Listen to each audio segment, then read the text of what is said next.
Vamos ler então verso 1 e verso 2. Portanto, sede imitadores de Deus, como filhos amados, e andai em amor, como Cristo, que também nos amou e se entregou por nós a Deus como oferta e sacrifício com aroma suave.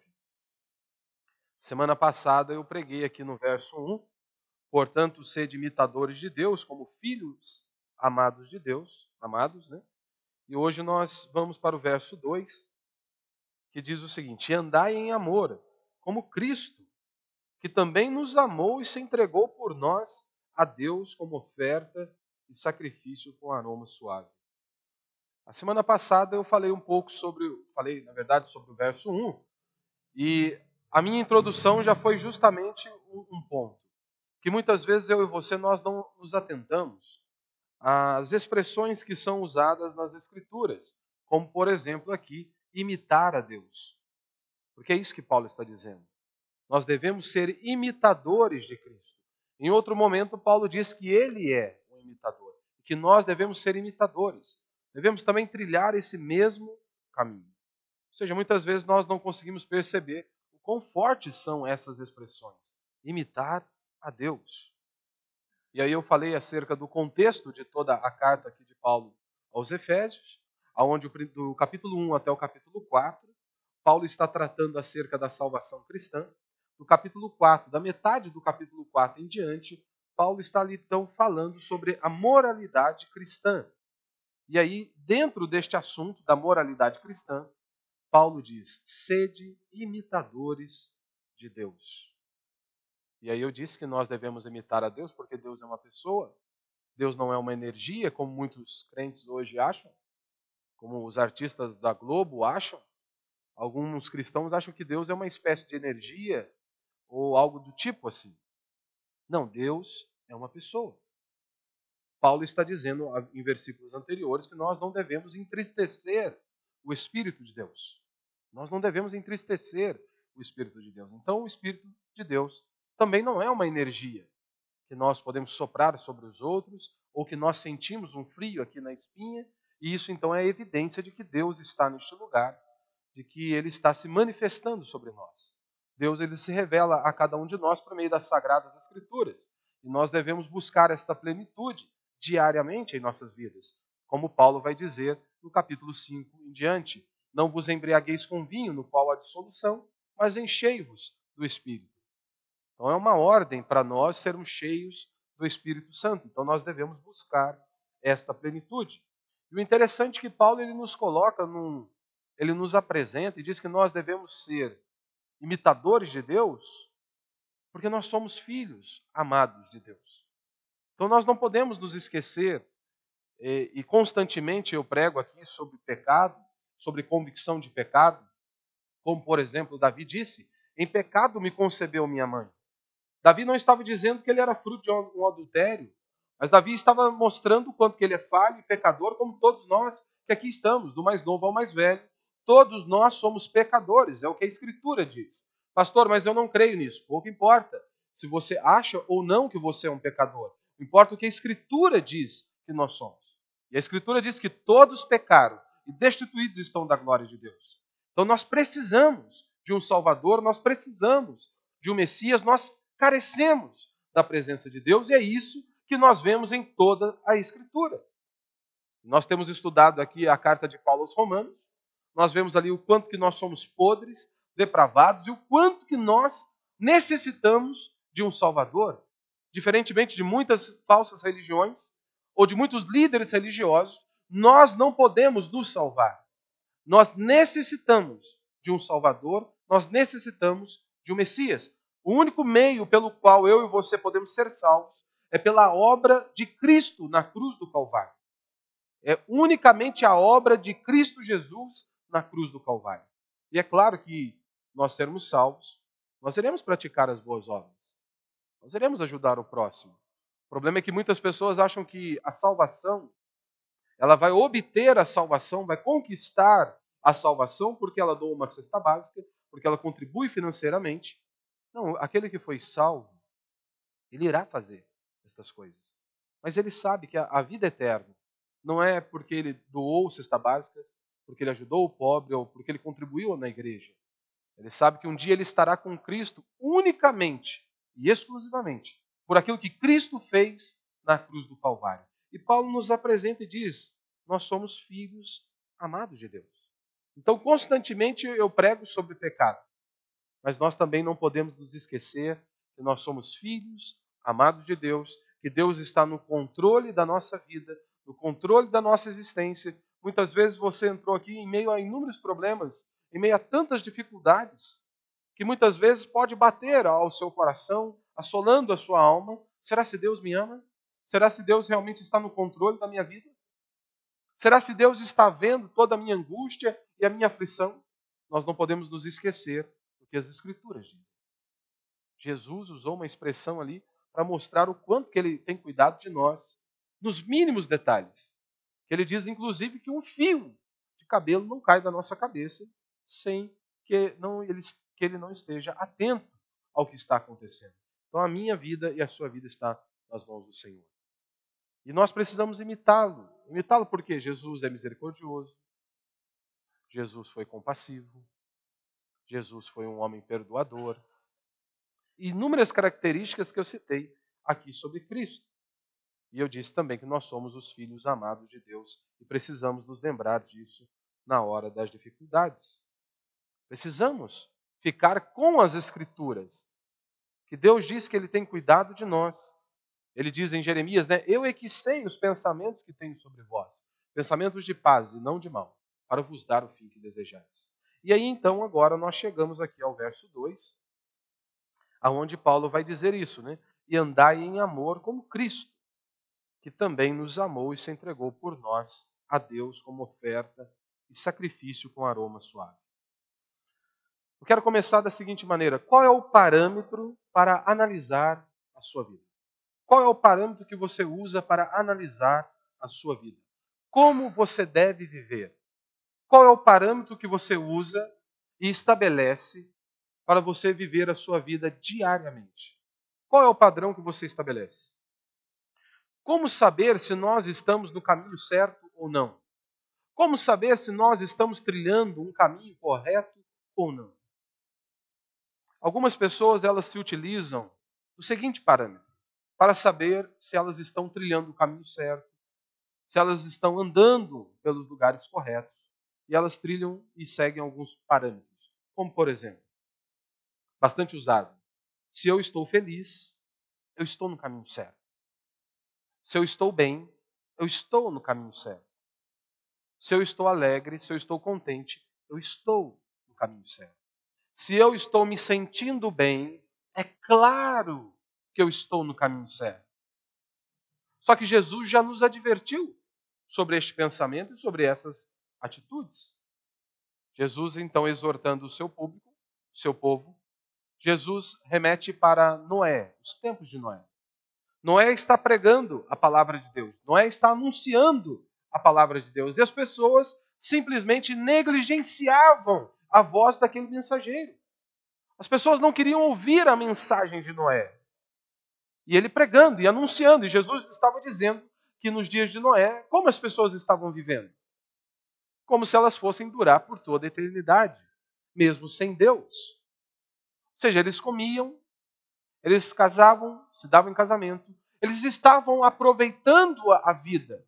E o juízo de Deus estava vindo sobre eles. E Jesus diz, é isso que vai acontecer. Eu tenho anunciado o reino dos céus. Eu tenho pregado o evangelho do reino dos céus. Mas para que haja reino dos céus, primeiro é necessário o arrependimento. Arrependei-vos, porque está próximo o reino dos céus. Esta foi a mensagem de Jesus. Esta foi a mensagem de João Batista. Esta foi a mensagem dos apóstolos. Arrependei-vos, porque está próximo o reino dos céus. Não há reino dos céus sem antes que haja arrependimento. Primeiro, precisa existir o arrependimento para que então haja o reino dos céus. Então aquelas pessoas estavam aproveitando a vida, vivendo a vida, como se eles não teriam que se apresentar diante de Deus. E é exatamente isso que nós vemos hoje. As pessoas vivem como se não existisse o amanhã, como se não houvesse a eternidade, como se não tivessem que se apresentar diante de um Deus vivo e todo-poderoso, como Paulo o descreve em Coríntios dizendo: importa que todos nós compareçamos perante o tribunal de Deus para sermos julgados, segundo o bem ou mal que cada um de nós fizemos. Eu sei que muitos de nós nos preocupamos com nossas angústias, nossas aflições. Talvez você veio aqui nesta noite em busca de um refrigério para os seus problemas, seja conjugal, seja financeiro, ou qualquer outro, psicológico. Qualquer uma dessas áreas que eu citei. Mas se você estiver longe de Deus, o seu maior problema não é conjugal. O seu maior problema não é financeiro. O seu maior problema não é emocional. Se você está longe de Deus, o seu maior problema é que você está debaixo da ira de Deus. Não há. Para escapar da ira de Deus, é necessário arrependimento, convicção de pecado. Preciso confessar os seus pecados. E se você está longe de Deus, você tem os maiores dos problemas. Os que eu acabei de citar, conjugal, financeiro, nem se comparam do que ser inimigo de Deus. E talvez você esteja vivendo assim, como se não houvesse um amanhã. Mas Jesus já nos advertiu. Então, o parâmetro não é se é certo, não é se eu estou me sentindo bem, melhor dizendo. Eu estou acomodado. A pergunta é o que Deus mandou? É o que Deus ordena em sua palavra?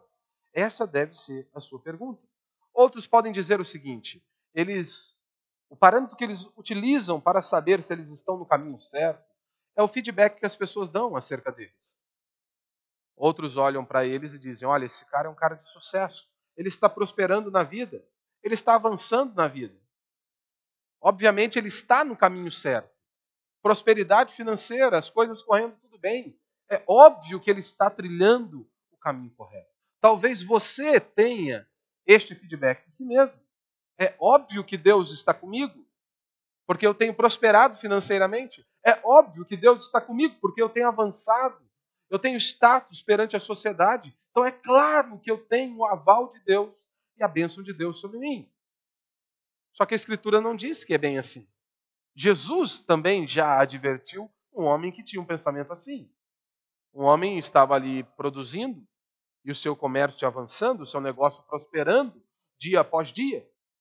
E ele preocupado em armazenar, em fazer celeiros, em como guardar toda aquela prosperidade. Jesus vira para ele e diz, ora, louco, hoje mesmo pedirão a tua alma, e o que tens preparado, para quem será? Ou seja, você é um louco, você nem sabe se vai estar de pé amanhã. Você nem sabe se as misericórdias do Senhor se renovarão sobre você amanhã e você está planejando inúmeras coisas como se você fosse o dono da verdade, o dono do tempo, o dono da sua própria vida. Jesus diz, louco, hoje mesmo pedirão a tua alma e o que tem preparado para quem será. Jesus diz, olha, a vida de um homem não consiste na abundância de bens que ele possui. Essa é a verdadeira perspectiva bíblica. A vida de um homem não consiste na abundância de bens que ele possui. Então, que o amor seja, de fato, a bússola a nos guiar. Que o amor seja a regra, a régua para nos medir. Que o amor seja a motivação da nossa vida. O que nós devemos fazer? Devemos fazer com amor. Entretanto, falar só isso, que o importante é o amor, não é o suficiente. Se eu chegar aqui apenas dizer isso, o importante é o amor, não é suficiente dizer isso. Sabe por quê? Porque hoje todos falam em nome do amor. Se você ligar lá no programa da Ana Maria Braga ou da Fátima Bernardes, todas elas irão falar em nome do amor. O importante é o amor. Só que o engraçado é que essas mesmas pessoas que dizem o importante é o amor, na sexta, eles dizem isso, o importante é o amor. No sábado, estão lutando ali pelo direito da mulher de matar o próprio filho. São essas pessoas que passam o ano inteiro, muitas vezes, dizendo, olha, a mulher ela tem o direito de matar o próprio filho. Aí chega num determinado dia e eles pedem o seu dinheiro para ajudar o Criança Esperança. Estão falando em nome do amor. Em nome do amor, eles estão dizendo tudo em nome do amor. Mas o que é o amor de maneira concreta? A Escritura é objetiva. Paulo, inspirado por Deus, inspirado pelo Espírito Santo de Deus, ele nos dá uma síntese do que é o amor, o que é de fato amar de maneira concreta. Ele diz aqui no verso 2, andai em amor. Como? Ele não deixou no ar. Ele disse que há uma maneira de nós andarmos em amor. E ele nos apresenta o padrão, é Cristo.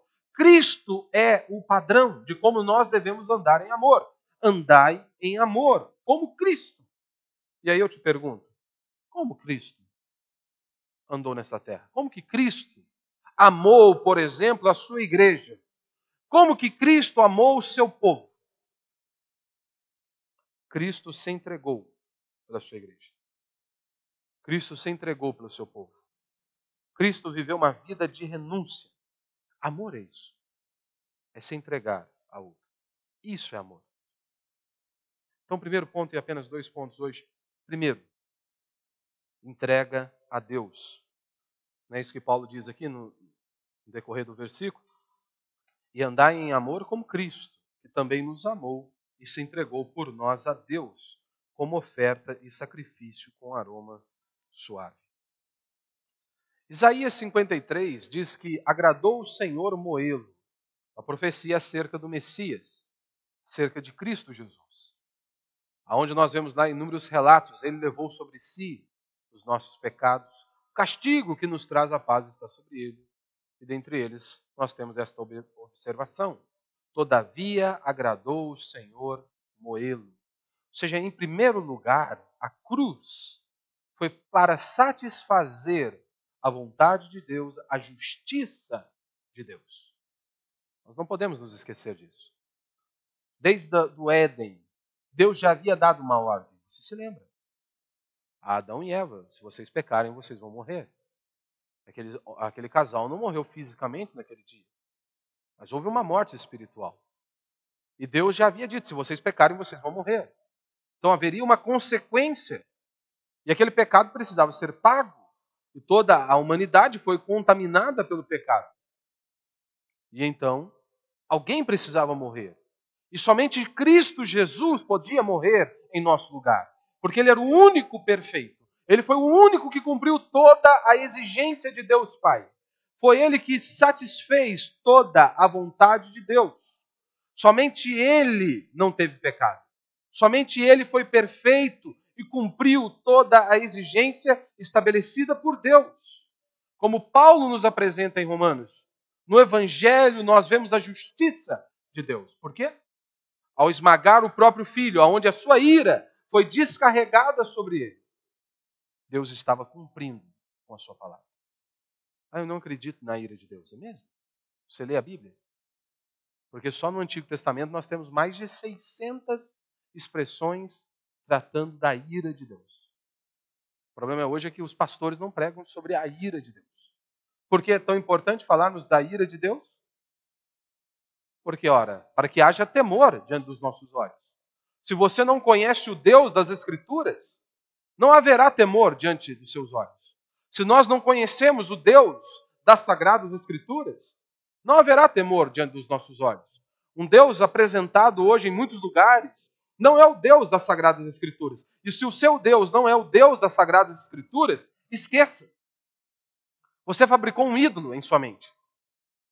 Você fabricou um ídolo em sua mente. Nós temos que servir o Deus das Sagradas Escrituras. E ponto final. É esse Deus revelado em sua palavra. Então nós precisamos. Então, em primeiro lugar, a cruz foi para satisfazer a justiça de Deus.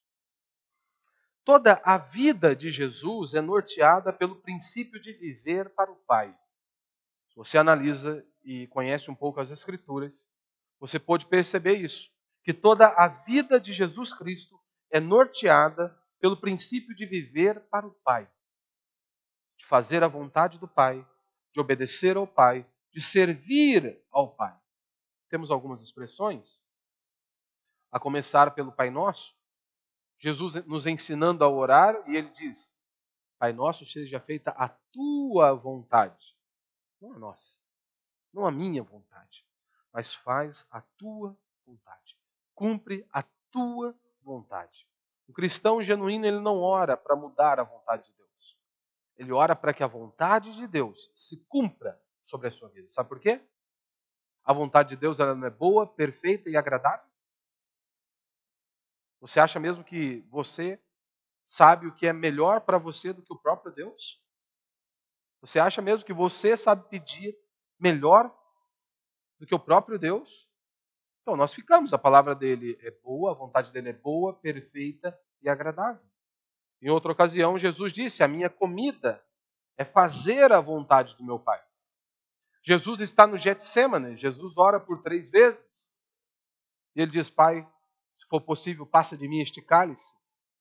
Mas ele conclui dizendo: seja feita a tua vontade. Quantos de nós oramos assim?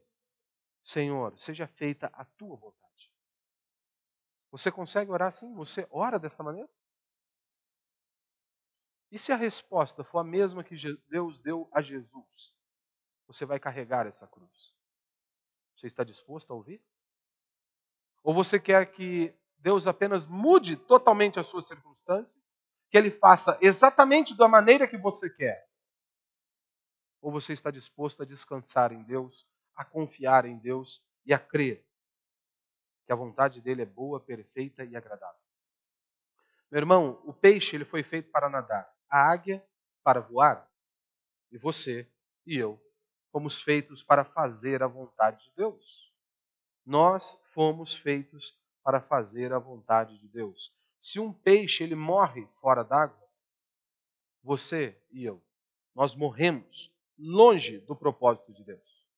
Pessoas que tentam viver as suas vidas longe de Deus se deparam com a angústia, com a miséria, com o fracasso. E isso, muitas vezes, com o bolso cheio de dinheiro. Porque Deus disse por meio do profeta para os perversos, para os ímpios, para aqueles que decidiram viver longe de mim, não haverá paz. Poderá ter dinheiro, poderá ter bens, riquezas e prosperidade, mas não terá a verdadeira paz. A Escritura é muito clara. Então, você longe do propósito de Deus, você morre. Como já disse Agostinho, né? Tu nos criaste para ti mesmo, ó Deus. E a nossa alma está desassossegada até que encontre repouso em ti. Como certa vez, o missionário ele larga o conforto do seu país, muitas coisas boas em seu país, para vir pregar o evangelho, por exemplo, aqui na nossa nação, no Brasil. O cara sai de um país de primeiro mundo para vir para um país como o nosso, cheio de limitações, enfrentando inúmeras dificuldades, abandonando seus familiares para pregar o evangelho.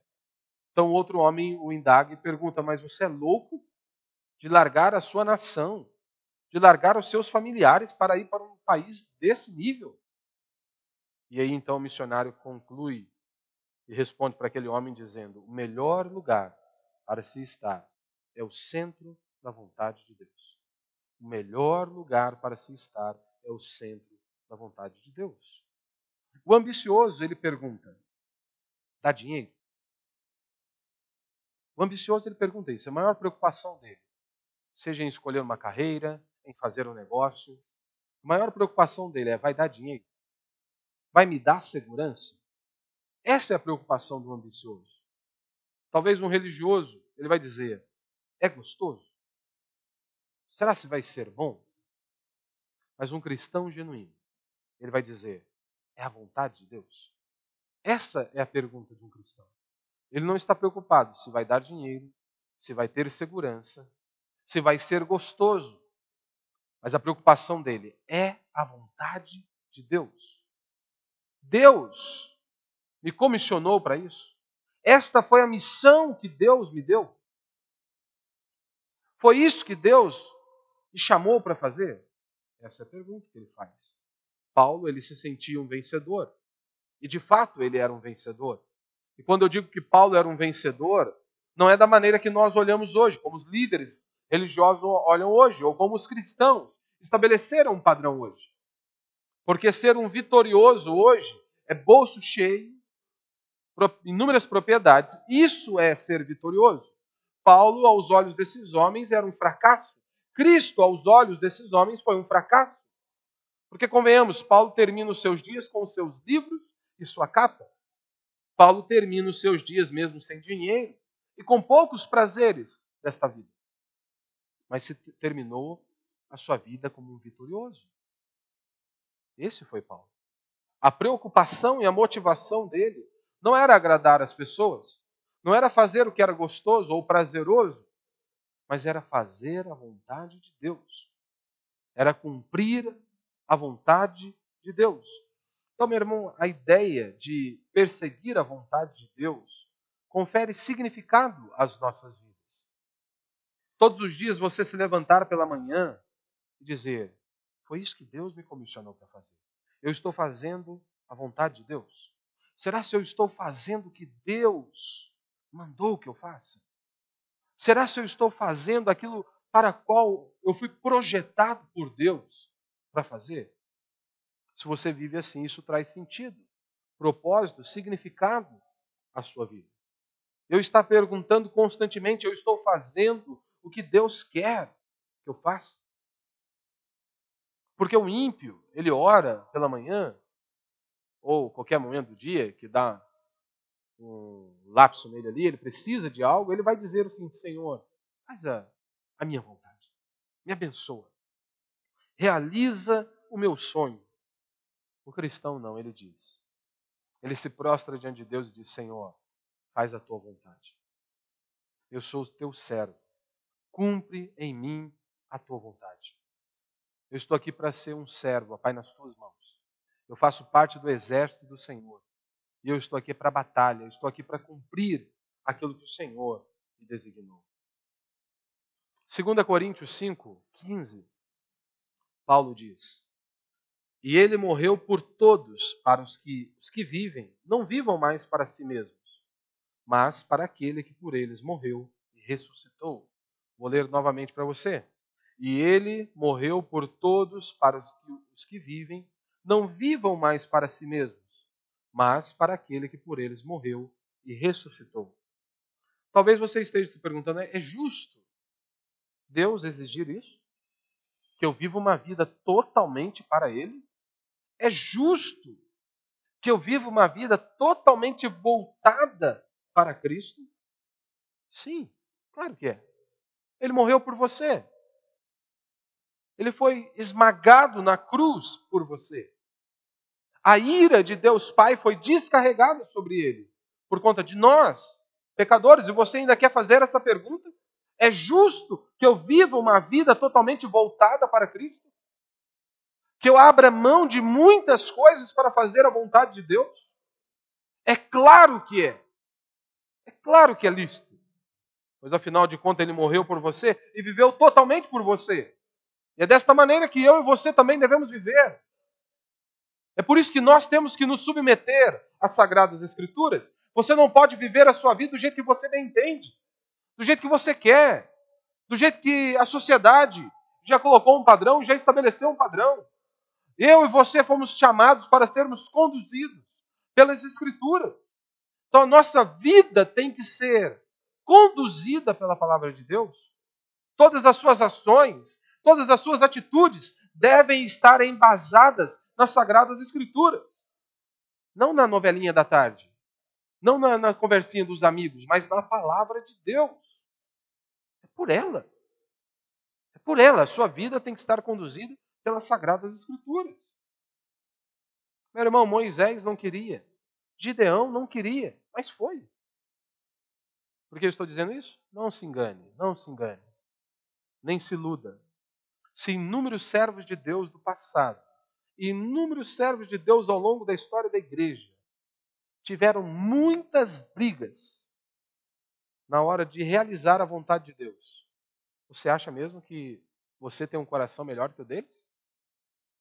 Se inúmeros servos de Deus tentaram lá lutar contra Deus, assim como Jacó, na hora de realizar a vontade de Deus, e você pode ter certeza, de um jeito ou de outro, a vontade de Deus vai se cumprir.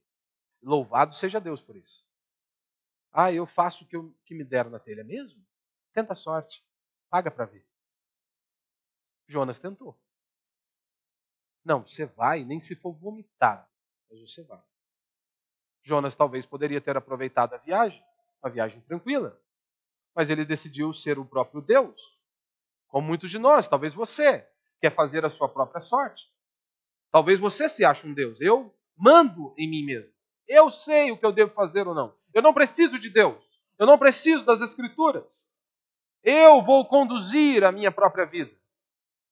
Pode ter certeza que o plano de Deus, o projeto de Deus vai se cumprir de uma maneira ou de outra.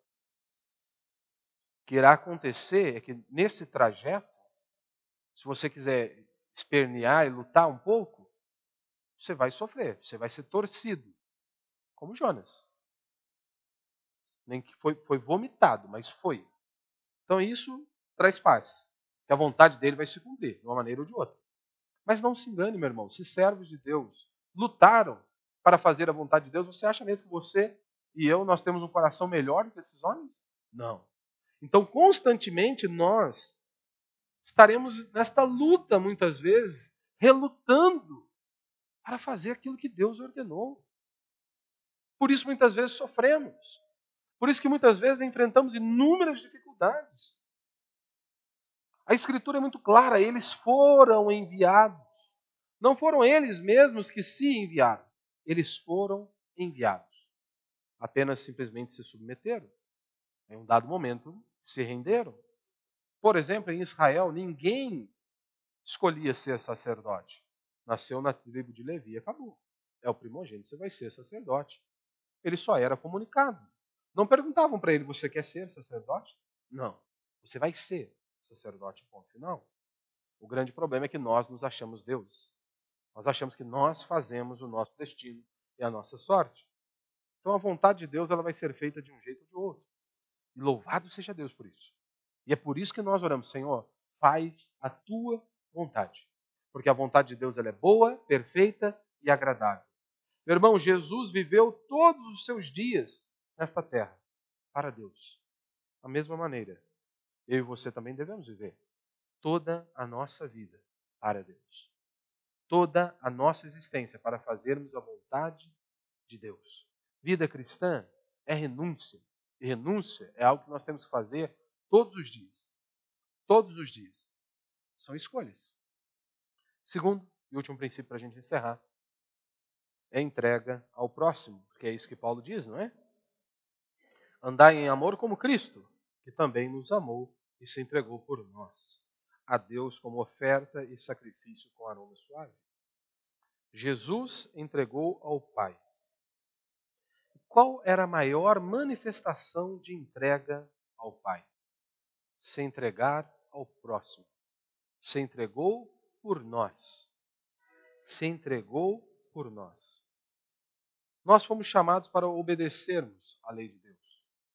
Como diz o salmista, tu nos deste os teus mandamentos para que os cumpramos à risca. Jesus, ele resume toda a lei de Deus em 2 mandamentos, não é? Amar a Deus sobre todas as coisas e amar ao próximo como a ti mesmo. Mas nós olhamos, se você parar e olhar para os 10 mandamentos, você tem 2 tábuas. Uma, mandamentos diretos a Deus, direto para com Deus, e outra tábua direto, mandamentos relacionados para com o próximo. E nós temos inúmeros mandamentos ali. Então, meu irmão, sempre que você ferir o próximo, tirar algo do próximo, é pecado. Isso está claro nessa escritura. Se eu vou ferir o próximo, se eu tiro algo que é do meu irmão, isso é pecado. Agora, se eu não faço isso, se eu não firo o meu próximo, se eu não roubo o meu próximo, isso é amor. Mas nós temos ali, você pode ter algum nível ali de amor. Você pode estar no mais superficial, no mais baixo, ou você pode estar no ápice do amor, no nível mais alto do amor. Como, por exemplo, você não deve prejudicar a vida alheia. Por exemplo, numa fila. Se você não rouba a fila do outro, o lugar do outro na fila, de uma certa forma isso é amor. Agora, o ápice do amor é você passar o outro na sua frente. É uma renúncia, não é? Você dar a sua vez para o outro. Isso é renúncia. Isso é o ápice do amor. E nós podemos aprender isso e aplicar isso em toda a nossa vida. O maior nível de amor é o sacrifício.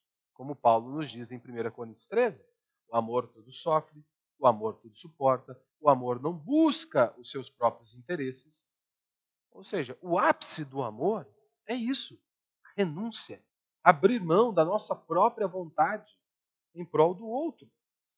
Por exemplo, você não agredir o seu filho.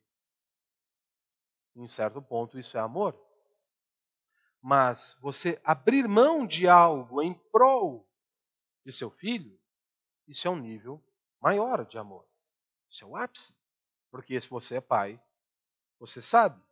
Se você tem filho, muitas vezes você abre mão de coisas que você queria para poder dar a ele ou para poder programar um futuro para ele. Então, se você ama o seu filho de verdade, em um nível acima do básico ali, você muitas vezes vai deixar de andar com o carro do ano ou qualquer outra coisa parecida, porque você está pensando no futuro dele. Você está pensando em abençoá-lo lá na frente. Então você abre mão dos seus próprios desejos, das suas próprias vontades em prol daquela criança. Ou seja, vai poupar no dinheiro. No nosso casamento, por exemplo, se você não bate em sua esposa, isso aí já é um mínimo de amor. Mas se você só faz isso, você está no mesmo nível ali que muitos ímpios. Porque muitos ímpios não batem em suas esposas. Mas, pense comigo, o que é o ápice do amor? É a renúncia. Há pessoas que eles estão dispostos a pregar na África. Dizem que foram chamados para pregar na África. Mas eles não estão dispostos, muitas vezes, a se sacrificarem, a ir, por exemplo, à casa de uma sogra. Esse é o ápice, não é? Abrir mão da minha vontade. Ou seja, isso é amor. Renúncia. É isso que a Escritura nos ensina.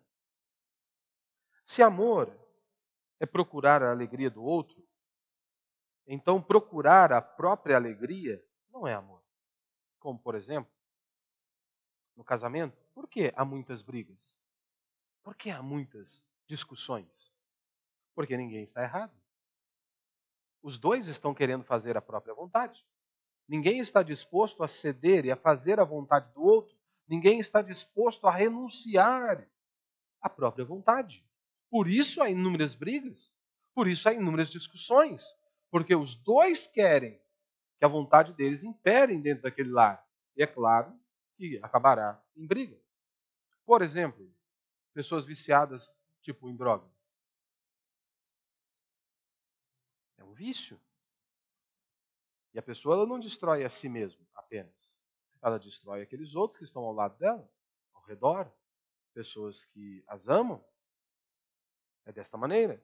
Ele destrói a si mesmo e tudo que está ao seu redor. Por quê?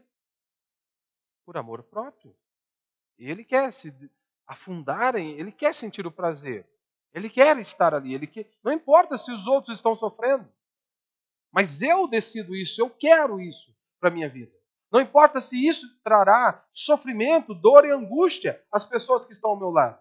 Mas eu quero este caminho, ou seja, a vontade dele é quem impera. Não importa se com a vontade dele, com o caminho que ele irá trilhar, se os outros irão sofrer, mas a vontade dele, ele não abrirá a mão. Sabe por que muitos invejam os ricos e os poderosos e os famosos? Talvez você seja assim. Você inveje os ricos, os poderosos e os famosos do mundo. Não apenas do nosso país, mas do mundo. Sabe por quê? Porque quando você olha para esses homens ricos e poderosos e famosos, de uma certa maneira esses homens parecem Deus. Sim, eles fazem o que eles querem, não é? Eles falam o que eles querem, na hora que eles querem, e todos precisam se render a eles. Por isso que muitos querem ser como esses homens. Por isso que muitos almejam ser poderosos, famosos, cheios de poder. Para que eles possam fazer o que lhes der na telha. Ou seja, eu vou ser o meu próprio Deus. Mas você já parou para observar a vida desses homens que se consideraram deuses ao longo de suas vidas? Olhe para o nosso país aqui mesmo. Dá uma breve pesquisada aí no Google, você vai ver.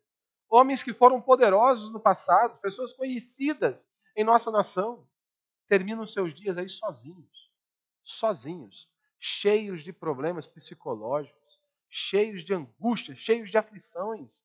Porque foram pessoas que estavam em busca da própria alegria. E esses homens que estavam em busca da própria alegria encontraram-se com a infelicidade. Foram homens que estavam querendo satisfazer apenas os seus desejos.